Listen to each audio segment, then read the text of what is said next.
بعض لوگ یہ کہتے ہیں کہ ہم حضرت عیسیٰ علیہ السلام کی پیدائش کے دن نصارہ کو، مسیحیوں کو عید مبارک یا میری کرسمس کہیں تو اس میں حرج نہیں ہے، کیونکہ حضرت عیسیٰ علیہ السلام ہمارے بھی نبی ہے اور ہمیں بھی ان کی ولادت پہ خوشی ہے، تو ان کی ولادت کی خوشی کے دن میں مبارکباد دینے میں کیا حرج ہے؟ پہلی بات یہ ہے کہ حضرت عیسیٰ علیہ السلام پہ جو صحیح ایمان ہے وہ ہمارا ایمان ہے، مسلمانوں کا ایمان ہے۔ مسیحیوں کا ایمان غلط ہے، تو جب وہ ہمارا نبی ہے تو ہمیں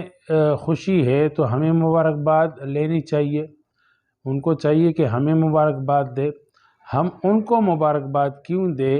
جبکہ وہ حضرت عیسیٰ علیہ السلام کے بارے میں غلط عقیدہ رکھتے ہیں؟ دوسری بات کہ جب یہ عید نصارہ کی ہے، یعنی مسیحیوں کی ہے، اور یہ کرسچینٹی کے اسپیسیفک چیزوں میں سے ہیں، یعنی ان کے خاص دینی علامتیں اور دینی تہوار ہیں، تو اس میں مسلمانوں کو شرکت کی اجازت نہیں ہے۔ کسی مسلمان کو اگر اپنے مسیحی پڑوسی کو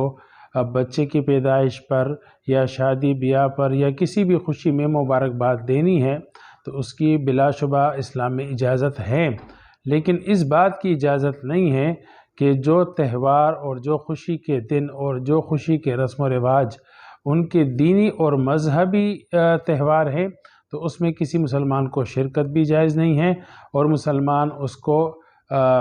یعنی بطور تعظیم تو بالکل ہی منع ہے، لیکن ان کو مبارکباد دینے سے گریز کرنا چاہیے۔ یہ کہنا بالکل غلط ہے کہ حضرت عیسیٰ علیہ السلام ہمارے بھی نبی ہے تو ہم ان کو مبارکباد دیں، ان کو کیوں دیں؟